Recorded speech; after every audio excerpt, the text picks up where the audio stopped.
जय हिंद दोस्तों। प्रकाश आईएएस में आप सभी का स्वागत है।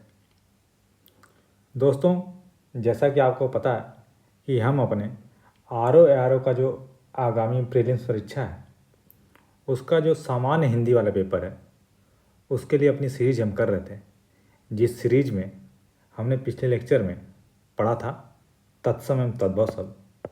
जैसा कि आपको पिछले लेक्चर में बताया गया था कि जो हमारे हिंदी का एग्ज़ाम है उसमें टोटल 60 क्वेश्चन होने वाले हैं 6 टॉपिक से, और इन सभी 6 टॉपिक से 10-10 क्वेश्चन होंगे। तो लास्ट लेक्चर में हमने पढ़ा तत्सम एवं तद्भव शब्द। इस लेक्चर में आज हम पढ़ेंगे वाक्य एवं वर्तनी शुद्धि। इस वाक्य एवं वर्तनी शुद्धि से भी 10 क्वेश्चन आते हैं, 10 वाक्य होते हैं, इसमें वाक्य भी पूछे जाते हैं और वर्तनी शुद्धि के भी क्वेश्चन होते हैं। तो चलिए हम स्टार्ट करते हैं अपना वाक्य एवं वर्तनी शुद्धि।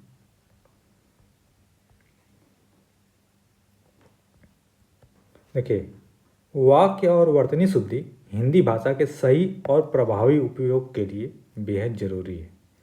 ये दोनों पहलू यह सुनिश्चित करते हैं कि आप जो कहना या लिखना चाहते हैं वह स्पष्ट रूप से और बिना किसी भ्रम के जो भी पाठक है, जो उसको पढ़ रहा है या जो श्रोता सुन रहा है, उसके पास पहुँचे। तो सबसे पहले हम देखेंगे वाक्य शुद्धि के बारे में। देखिए, वाक्य शुद्धि का अर्थ क्या होता है कि वाक्य में जो व्याकरणिक, शाब्दिक और अर्थगत त्रुटियाँ हैं उनको दूर करके सही और स्पष्ट बनाना। ठीक, अर्थात जो व्याकरण से रिलेटेड कुछ गड़बड़ी हो सकती है, जो त्रुटि हो सकती है, जो शब्द से रिलेटेड कोई त्रुटि हो सकती है, या जो उससे जो वाक्य है उसका जो अर्थ निकल रहा है उससे संबंधित कोई त्रुटि हो सकती है। इन सभी को सही करके स्पष्ट बनाना, ताकि जो हम कहना चाह रहे हैं, जो हम पाठक को पढ़ाना चाह रहे हैं, वह उसका वही अर्थ समझे। एक शुद्ध वाक्य वह होता है जिसमें शब्द सही क्रम में हो, व्याकरण के नियम जैसे लिंग, वचन, कारक, काल इत्यादि का पालन किया गया और उसका अर्थ बिल्कुल स्पष्ट हो। वाक्य में अशुद्धियाँ कई प्रकार की हो सकती हैं, जैसे अनावश्यक शब्दों का प्रयोग हो सकता है, अनुपयुक्त शब्दों का प्रयोग हो सकता है, मुहावरों का गलत प्रयोग इत्यादि चीज़ें हो सकती हैं। तो इन्हीं सब शुद्धियों को हम देखेंगे कि किन किन अशुद्धियों का ध्यान रखना चाहिए ताकि जो हमारा वाक्य है वह करेक्ट हो। अब देखते हैं कि वाक्य अशुद्धि के जो मुख्य कारण हैं कौन कौन से हैं और उसके शुद्धि के नियम क्या हैं। तो सबसे पहली जो अशुद्धि होती है क्या होती है? पदक्रम संबंधी अशुद्धियाँ होती हैं। देखिए, हिंदी में जो सामान्य पदक्रम क्या होता है? सबसे पहले कर्ता आता है, फिर कर्म आता है और फिर क्रिया आती है। ये महत्वपूर्ण है, इसको याद रखिएगा। सबसे पहले आपका कर्ता आएगा जो भी कार्य को करेगा, उसके बाद कर्म आएगा और उसके पश्चात ही क्रिया आएगी। तो यदि पदक्रम गलत हो तो वाक्य का जो अर्थ है वह बदल सकता है या अस्पष्ट हो जाएगा। जैसे एग्जाम्पल के लिए अगर कहा गया कि मुझे गर्म करके दूध दो, ये क्या वाक्य है? ये अशुद्ध है।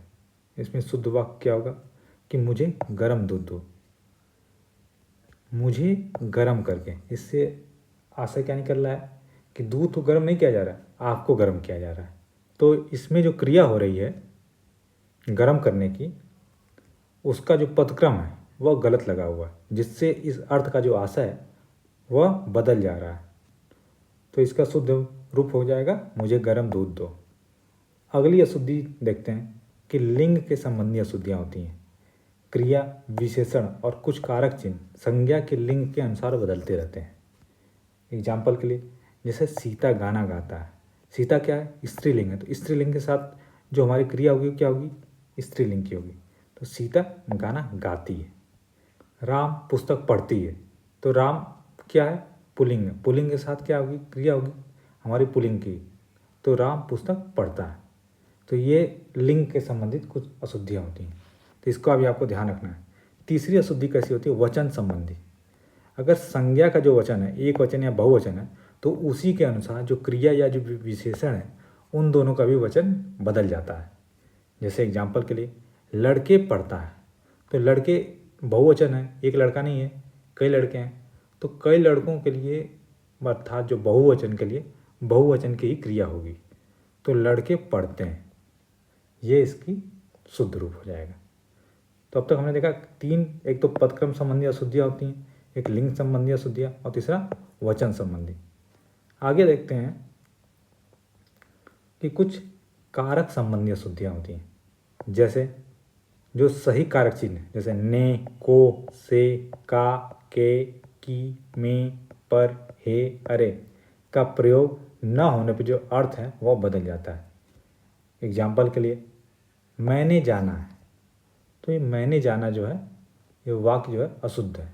इसका शुद्ध रूप क्या हो जाएगा? मुझे जाना है या मुझको जाना है। ठीक, तो इसमें को कारक का प्रयोग होगा। अगली जो अशुद्धि है वो क्या है? क्रिया संबंधी अशुद्धियाँ होती हैं। क्रिया संबंधी अशुद्धियाँ क्या होती हैं? जो भी संज्ञा या सर्वनाम है उसी के अनुसार सही क्रिया का रूप प्रयोग किया जाएगा और उसके काल के अनुसार ही क्रिया का प्रयोग किया जाएगा। जैसे एग्जाम्पल के लिए वह भोजन खा लिया, तो ये जो वाक्य है अशुद्ध है। इसका शुद्ध वाक्य क्या हो जाएगा? उसने भोजन कर लिया है। भोजन क्या होता है? किया जाता है, खाया नहीं जाता है। ठीक है। अगली जो हमारी अशुद्धि होती है पुनरुक्ति दोष अशुद्धि, अर्थात एक ही अर्थ वाले शब्दों का बार बार प्रयोग करना किसी वाक्य में। एग्जाम्पल के लिए देखते हैं वह बहुत अधिक ज़्यादा बोलता है, तो इसमें देखिए क्या, या तो अधिक भी और बहुत ज़्यादा दोनों का मीनिंग सेम है, तो इसका शुद्ध रूप क्या हो जाएगा? वह बहुत ज़्यादा बोलता है या वह बहुत अधिक बोलता है। इसके दोनों सेंटेंस सही हो जाएंगे। बहुत ज़्यादा और अधिक दोनों सेम ही अर्थ के लिए उपयोग किए जाते हैं, इसलिए इसमें क्या है? पुनरुक्ति दोष है। एक ही तरह के जो अर्थ वाले शब्द हैं उनका बार बार उपयोग किया गया है। इसके बाद जो अगली अशुद्धि है कैसी? अनावश्यक शब्दों का जो प्रयोग संबंधित अशुद्धि होती है, अर्थात वाक्य में ऐसे शब्दों का प्रयोग करना जिसकी ज़रूरत न हो। एग्जाम्पल के लिए देखते हैं वह शायद संभवतः आएगा, तो जब शायद हमने लिख दिया तो संभवतः की आवश्यकता ही नहीं है, तो उसका शुद्ध रूप क्या आ जाएगा? वह शायद आएगा। या फिर शायद हटा के हम लिख सकते हैं कि वह संभवतः आएगा, तो ये दोनों सही हो जाएंगे। ठीक है। इसके आगे अगली जो अशुद्धि होती है कैसी होती है? सर्वनाम के संबंधी अशुद्धियाँ, अर्थात जैसी संज्ञा होगी वैसा ही सर्वनाम का उपयोग किया जाएगा। ठीक है। जैसे एग्जाम्पल के लिए तुम तुम्हारी पुस्तक ले आओ, तो तुम के साथ क्या लगेगा? अपनी, तुम अपनी पुस्तक ले आओ। इसके बाद अगले तरह की अशुद्धि देख लेते हैं विशेषण संबंधी अशुद्धियाँ। विशेषण संबंधी अशुद्धियाँ क्या होती हैं कि किसी विशेषण का गलत रूप में या अनुपयुक्त रूप में यूज हो जाता है, तो जो वाक्य है उसका अर्थ अनर्थ हो जाता है। जैसे एग्जाम्पल के लिए मुझे केवल मात्र 5 रुपये चाहिए। देखिए ये क्वेश्चन बहुत ज़्यादा इंपॉर्टेंट है, ये कई बार आयोग ने पूछा है। केवल और मात्र दोनों एक साथ नहीं लगेगा, तो इसका शुद्ध रूप क्या हो जाएगा? मुझे केवल 5 रुपये चाहिए। ठीक। इसके आगे अगली तरह की अशुद्धि देखते हैं कि अनावश्यक शब्द प्रयोग संबंधी अशुद्धियाँ। जैसे देखिए एग्जाम्पल के लिए कृपया आप यहाँ आने की कृपा करें। इसका शुद्ध रूप क्या हो जाएगा? कृपया आप यहाँ आएँ या यहाँ आने की कृपा करें। तो जो भी अनावश्यक शब्द हैं उनके उपयोग करने से भी जो हमारा वाक्य है वह अशुद्ध हो जाता है। अगली अशुद्धि है अनुपयुक्त शब्द प्रयोग संबंधी अशुद्धियाँ। एग्जाम्पल के लिए देखते हैं उसने अपनी बात को स्पष्टीकरण किया। ये जो वाक्य है ये गलत है। इसका शुद्ध रूप क्या हो जाएगा? उसने अपनी बात स्पष्ट की। देखिए स्पष्टीकरण करना अनुपयुक्त है, स्पष्ट करना सही होगा। ठीक। या इसका एक शुद्ध रूप और क्या हो सकता है कि उसने अपना स्पष्टीकरण दिया। ठीक है। अगला है हमारा मुहावरों का गलत प्रयोग संबंधी अशुद्धियाँ। तो जैसे जो मुहावरे हैं उनका जो अर्थ होता है वह एक स्पेसिफिक अर्थ होता है, तो इसलिए उनका जो उपयोग है उन्हीं जगहों पर होना चाहिए जहाँ पे वो मुहावरे प्रयोग किए जा सकते हैं। एग्जाम्पल के लिए देखते हैं आजकल सभी लड़के अपनी आँखों के तारे हो गए। अपनी आँखों के तारे नहीं होता कोई, अपने माँ बाप की आँखों का तारा होता है। इसका शुद्ध रूप क्या हो जाएगा? आजकल सभी लड़के अपनी माँ बाप की आँखों के तारे हो गए। ठीक। और ये जो आँखों का तारा मुहावरा होता है ये खुद के लिए प्रयोग नहीं होता। तो इस अशुद्धि को जानने के लिए आपको मुहावरों का सही अर्थ भी पता होना चाहिए।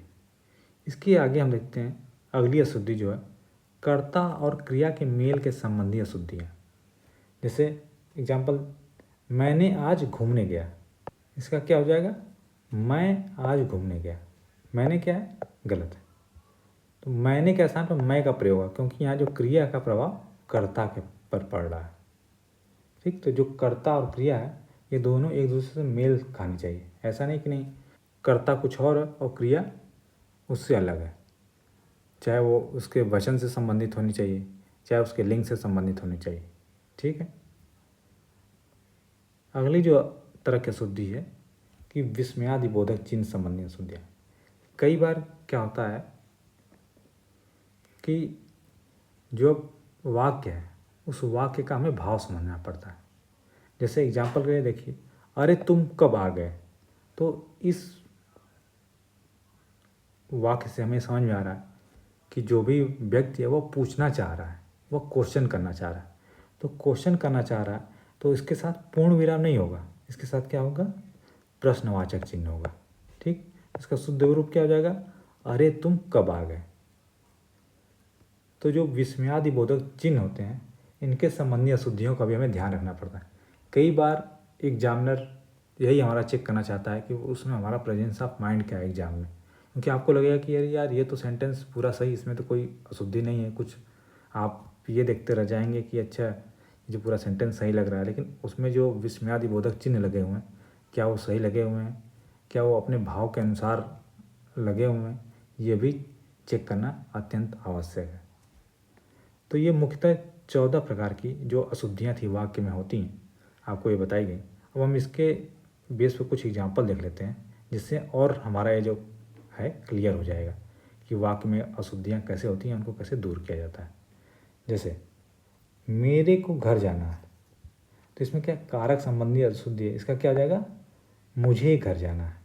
मेरे को जगह क्या हो जाएगा, मुझे। हाथी मोटी है, तो हाथी क्या है, ये लिंग संबंधित यही होता है कि हथनी मोटी है तब सही हो जाता है। तो हाथी क्या होता है, मोटा होता है। तो लिंग संबंधी अशुद्धियाँ। अगला मैंने कल जाना है, इसमें देखिए फिर से कारक वो है, तो मैंने की जगह क्या यूज होगा, मुझे कल जाना है। नेक्स्ट है तुम कब आया, तो अब इसमें देखिए जो वचन और क्रिया है ये दोनों मेल नहीं खा रही है, तो तुम कब आया नहीं आए। नेक्स्ट है मैंने चाय नहीं पिया, इसमें जो कारक और क्रिया है उससे संबंधित अशुद्धि है, मैंने चाय नहीं पी। नेक्स्ट एग्जाम्पल है यहाँ शुद्ध गाय का दूध मिलता है। अब देखिए इसमें देखिए पदक्रम, गाय शुद्ध नहीं होती, उसका दूध शुद्ध होता है। ठीक, तो यहाँ गाय का शुद्ध दूध मिलता है, ये महत्वपूर्ण है, ये क्वेश्चन कई बार पूछा गया है। नेक्स्ट है मेरे पिताजी को आप कहाँ गए थे,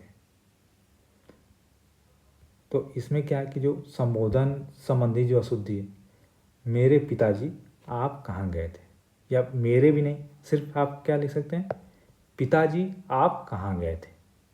ठीक, मेरे को आपका पुस्तक चाहिए, इसमें भी देखिए कारक संबंधी अशुद्धि क्या, मेरे को जगह क्या होगा, मुझे आपका आपकी पुस्तक चाहिए। तो जैसा कारक और लिंग क्रिया इन सभी का हमें ध्यान रखना पड़ेगा। नेक्स्ट है अध्यापक ने लड़के से प्रश्न पूछा, इसका शुद्ध हो जाएगा अध्यापक ने लड़के से प्रश्न किए। नेक्स्ट है वह बहुत अधिक ज़्यादा बोलता है, ये हमने ऊपर देखा ही था कि वह बहुत ज़्यादा बोलता है या वह अधिक बोलता है, ये दोनों सही हो जाएगा। अब यहाँ ये ख्याल रखिएगा कि बहुत अधिक नहीं होगा कि वह बहुत अधिक बोलता है, वह बहुत ज़्यादा बोलता है या तो ये सही होगा, या वह अधिक बोलता है, यह सही होगा। नेक्स्ट तुम अपनी तुम्हारी किताब ले लो, तो इसमें सर्वनाम संबंधी अशुद्धि है, इसमें इसका क्या हो जाएगा, तुम अपनी किताब ले लो। ठीक है। नेक्स्ट एग्जाम्पल बच्चों पर गुस्सा मत करो, तो इसका शुद्ध रूप हो जाएगा बच्चों पर गुस्सा न करो। अगला है उसने भोजन खाया। भोजन के ऊपर बताया गया था ना, खाया नहीं जाता है, किया जाता है, तो उसने भोजन किया। नेक्स्ट है, आपकी महान कृपा होगी। तो कृपा जो थी वह महान नहीं, बड़ी, तो आपकी बड़ी कृपा होगी। इसमें विशेषण संबंधी अशुद्धि है। नेक्स्ट है, सीता ने घर गई। तो इसमें जो ने कारक है इसका अनावश्यक यूज किया गया है। इसका हो जाएगा सीता घर गई। नेक्स्ट एग्जाम्पल है, मुझे केवल 5 रुपये मात्र चाहिए। ये भी ऊपर आपको बताया गया था कि केवल और मात्र दोनों साथ नहीं होगा, तो मुझे केवल 5 रुपये चाहिए। गाय का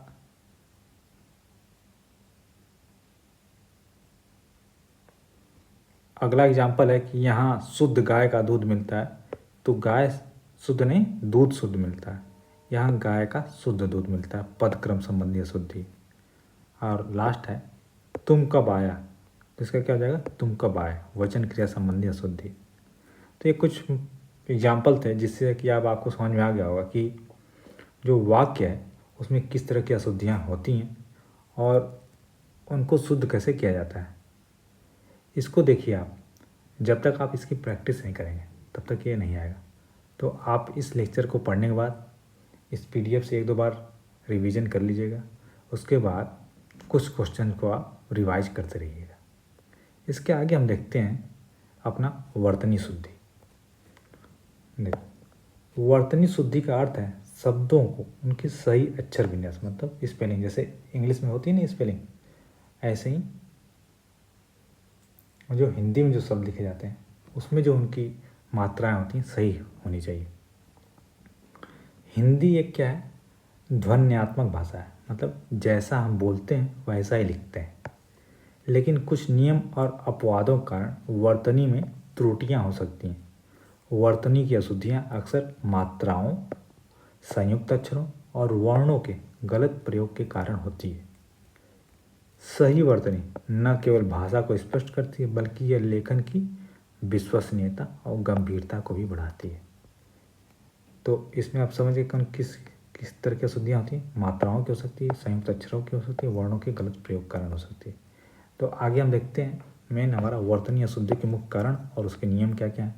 देखिए सबसे पहले क्या है, मात्राओं से संबंधी अशुद्धियाँ, जैसे ई छोटी बड़ी की मात्रा से संबंधी अशुद्धियाँ काफ़ी ज़्यादा होती हैं। जैसे छोटी का प्रयोग कम समय के लिए और बड़ी का प्रयोग ज़्यादा समय के लिए किया जाता है। एग्जाम्पल के लिए देखें, जैसे परीक्षा, परीक्षा और इस शुद्ध क्या होगा इसका, परीक्षा। नेक्स्ट दिवाली, और इसका शुद्ध रूप क्या हो जाएगा, दिवाली। बीमारी, इसका शुद्ध रूप क्या हो जाएगा, बीमारी। ऐसे ही छोटा हो और बड़ा हो संबंधित अशुद्धियाँ होती हैं। छोटा हो कम समय के लिए और बड़ा हो ज़्यादा समय के लिए। जैसे दूध, ये क्या होगा, दूध, इसका शुद्ध रूप। पूजा, इसका शुद्ध रूप क्या हो जाएगा, पूजा। ठीक, और ये मात्रा संबंधी नहीं, ये दूसरी तरह की अशुद्धि है। तो देखिए सृष्टि लिखा है, सृष्टि क्या हो जाएगा, री की मात्रा लगेगी, सृष्टि। ये एग्जाम्पल यहाँ गलती से आ गया है तो कोई नहीं, आप ये भी हमें समझना है कि देखिए कई बार एक क्वेश्चन पूछा जाता है कि ये सृष्टि लिखा है, सृष्टि नहीं होता, क्या होता है, सृष्टि होती है। इसके अलावा मात्राओं संबंधित कुछ शब्दों में आ की मात्रा एक्स्ट्रा लगी होती है, तो उससे संबंधित अशुद्धियाँ भी आप देख लीजिएगा कि उस मात्राएँ, चूँकि आ की मात्रा तो ईजी होती है इसलिए इसमें नहीं आपको बताया, नहीं तो आ की मात्रा भी आप देख लीजिएगा। नेक्स्ट है किस तरह की अशुद्धियाँ होती हैं, अनुस्वार और अनुनासिक संबंधी अशुद्धियाँ। अनुस्वार क्या होता है, जो किसी व्यंजन के ऊपर बिंदी लगाते हैं उसको क्या बोलते हैं, अनुस्वार। इसका उच्चारण नासिका से होता है और यह पंचम वर्ण अंगा, अ, ड़, न, म का स्थान लेता है।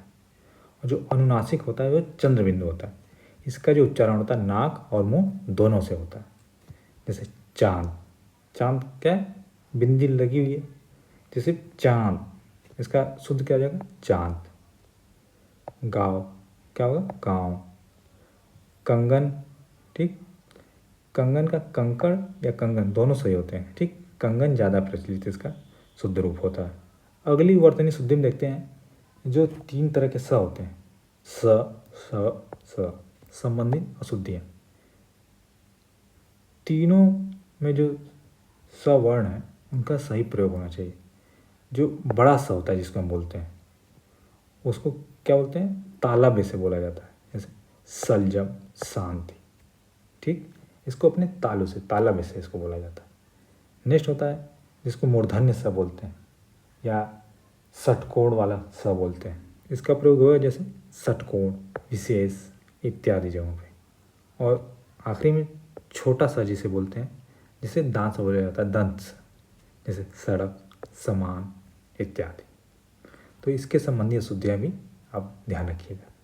इसके आगे देखते हैं, जैसे इसमें कुछ एग्जाम्पल, जैसे विशेष। देखिए, विशेष नहीं होगा विशेष, प्रसन्न नहीं होगा प्रसन्न होगा, सकून नहीं होगा सकून होगा।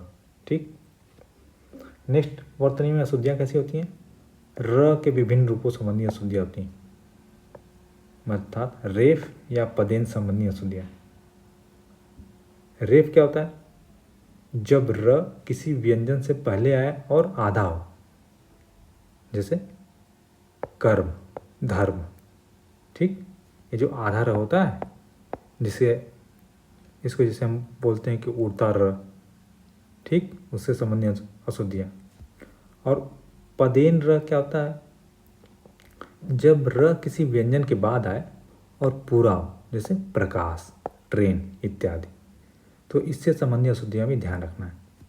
जैसे धर्म, ये अशुद्ध है लेकिन ये म से पहले र आ रहा है, तो म से पहले आ रहा है तो ये कैसा होगा, आपका उड़ता हुआ र बनेगा, तो ये धर्म। कर्म, ठीक, ऊपर आएगा। प्रश्न या प्रकाश, ठीक, जैसे जो प्रकाश IAS है ना आपका, तो उसमें जो रहेगा उसमें व्यंजन के बाद आ रहा है, तो इसमें उड़ता रहने रहेगा, ऐसे रहेगा। ठीक, आगे अगला देखते हैं, हलंत के संबंधी जो अशुद्धियाँ होती हैं। जब व्यंजन आधा हो तो हलंत का प्रयोग किया जाता है, जैसे विद्वान, महत्व। अशुद्ध रूप इसका क्या होता है, जैसे लिखा है विद्वान, महत्व, ऐसे नहीं हो, क्या होगा, विद्वान, महत्व। ठीक, नेक्स्ट है संयुक्त अक्षर के संबंधी अशुद्धियाँ होती हैं, जैसे जो छ होता है, क्षत्रिय वाला छ, आधा क और स मिला के, ठीक, बनाता है। तो जैसे एग्जाम्पल, कच्छा, कस्सा नहीं होता, कच्छा होता। ठीक, त्र क्या होता, आधा त और र मिल, तो त्रिभुज नहीं होता, क्या होता है, त्रिभुज। ज्ञा से संबंधित, ज्ञ क्या होता है, आधा ज और या मिलके बनता है, तो ये क्या होता है, ज्ञान, ऐसे नहीं होगा, आधा ग और ऐसे नहीं, ज्ञान, ज्ञानी वाला ज्ञान। और स्र, बड़ा स, आधा स और र, स्र। जैसे एग्जाम्पल के श्रमिक, श्रामिक नहीं होता, क्या होता है, श्रमिक होता है। तो ये तो मुख्य जो हमारी अशुद्धियाँ वर्तनी में होती हैं वो। आगे कुछ और अशुद्धियाँ जो होती हैं उनको देख लेते हैं। जैसे जो नुक्ता संबंधी अशुद्धियाँ होती हैं, जो उर्दू फारसी शब्द जो हिंदी में प्रयोग किए जाते हैं उनमें नुक्ता का प्रयोग होता है। तो उस नुक्ता से क्या होता है कि उनका जो उच्चारण और अर्थ है वह दोनों बदल जाता है, तो उससे संबंधित अशुद्धियाँ भी होती हैं, तो उसका भी ध्यान रखना है। जैसे जब तेज लिखा जाता है तो अगर नुक्ता लगा देते हैं, ठीक, तो उसका अर्थ होता है तेज मतलब गति, तीव्र गति से, तेज गति से जा रहा है। जब ये नुक्ता लगाता है जब तब, ठीक, नहीं तो वैसा तेज मतलब क्या होता है, तेज मतलब होता है जो बोलते हैं ना कि आपके चेहरे पर काफ़ी तेज है, चमक है। तो नॉर्मल बिना नुक्ता के जो ज होता है तेज में, तो उसका अर्थ हो जाता है उस तेज से, चमक से। और राज में जब ऐसे नुक्ता लग जाता है तो उस राज का अर्थ क्या हो जाता है, रहस्य। और अगर बिना नुक्ता के ऐसे राज लिखा हुआ सिंपल, तो उसका अर्थ क्या हो जाएगा, मतलब राज करना, अर्थात शासन करना। ठीक, तो इससे नुक्ता संबंधी अशुद्धियाँ भी होती हैं। सिर्फ उस नुक्ते से पूरे जो ये वर्तनी है, जो ये है, उसका पूरा मीनिंग बदल जा रहा है, तो ये महत्वपूर्ण है। इसके आगे देखते हैं कुछ। अच्छा देखिए, आगे उसमें लिखा भी है कि तेज में ज पर नुक्ता लगाने से इसका अर्थ गति से होता है, जबकि तेज का अर्थ क्या होता है? चमक, और राज का अर्थ होता है रस। अगर नुक्ता नहीं है, बिना नुक्ता के, तो राज का अर्थ हो जाएगा शासन। नेक्स्ट, शब्दांत बड़ी और ई का प्रयोग, इसका क्या होगा? हिंदी में सामान्यतः जब शब्द विशेषण या क्रिया विशेषण के रूप में आते हैं तो उनमें बड़ी ई का प्रयोग होता है, जबकि संज्ञा के अंत में आ या अ होता है। हालांकि जो दवाई और नई दोनों प्रयोग में है, ठीक, ये जो है दवा और नया या नई व्याकरणिक रूप से अधिक सटीक है, ठीक। नेक्स्ट, अशुद्धि कैसी होती है? द्वित व्यंजन संबंधी अशुद्धियाँ, जब एक ही व्यंजन दो बार आता है जिसमें पहला आधा और दूसरा पूरा होता है। जैसे उज्ज्वल, ये क्या है? ये अशुद्ध रूप है, इसका शुद्ध क्या हो जाएगा? उज्ज्वल। ये उज्ज्वल बहुत बार पूछा गया, कई सारे एग्जाम्स में पूछा गया। अपने आर ओ के अलावा या अपने आयोग से संबंधित छोड़ भी दें तो कई सारे वनडे एग्जाम्स में भी पूछा गया। इसमें देखिए, उज्ज्वल में दोनों जो आधे होते हैं, ठीक। सावधानी नहीं होती, क्या होती है? सावधानी होती। नेक्स्ट है विसर्ग संबंधी अशुद्धियाँ, जो संस्कृत से आए शब्द होते हैं। हमने अब इसके पहले लेक्चर में पढ़ा था ना कि तत्सम और तद्भव शब्द, जो तत्सम शब्द हैं जो डायरेक्ट संस्कृत से आए हुए, उनमें क्या विसर्ग कुछ में लगा होता है, तो जिसमें अगर विसर्ग हटा देते हैं तो वह शब्द क्या हो जाते हैं? अशुद्ध हो जाते हैं। जैसे दुख, क्या होता है? दुख, ऐसे। मन कामना नहीं होती, मन कामना होती है, ठीक है। नेक्स्ट, अगली जो अशुद्धि है क्या? श्रुति सम भिन्नार्थक शब्द, मतलब जो सुनने में समान लगते हैं ऐसे शब्दों संबंधी जो अशुद्धियाँ होती हैं। ऐसे शब्द जो सुनने में समान लगें लेकिन अर्थ और वर्तनी में भिन्न हो। एग्जाम्पल के लिए अनिल, हवा अनिल का अर्थ होता है, और उसी जगह अगर अनल लिख जाए तो अनल का मतलब क्या होता है? आग। तो देखिए, हवा और आग दोनों भिन्न भिन्न हो, तो सुनने में तो समान लग रहा है, इनका अर्थ है भिन्न भिन्न। तो ऐसी जो अशुद्धियाँ हैं, ये भी याद रखना होगा कि जिन शब्दों का हम चयन कर रहे हैं वह वाक्य के साथ भी फिट बैठने चाहिए। एग्जाम्पल को देखिए, जैसे लिखा है कि मुझे, अगर लिखा होता मुझे ठंडी अनिल का अनुभव हो रहा है, तो ये क्या है कि इस वाक्य में प्रयोग करने के लिए उपयुक्त नहीं है। तो अनिल की जगह क्या प्रयोग होना चाहिए? मुझे ठंडी हवा का अनुभव हो रहा है, यही सही हो रहा है, ठीक। तो हमने देखा ये जो महत्वपूर्ण वर्तनी के संबंधी जो अशुद्धियाँ हो सकती हैं और उनको कैसे सही किया जाता है। अब हम इसी के बेसिस पर कुछ एग्जाम्पल देख लेते हैं, जिससे ये हमारा और क्लियर हो जाए कि कैसी कैसी अशुद्धियाँ होती हैं और किन किन बातों का ध्यान रखना चाहिए। देखिए, एग्जाम्पल के लिए, कृपा नहीं होता, कृपा होती है। रचयिता नहीं होता, रचयिता होता है। ये बहुत ही महत्वपूर्ण है। ये पूजनीय, ये कैसे होता है? पूजनीय या पूज्य होता है, ठीक।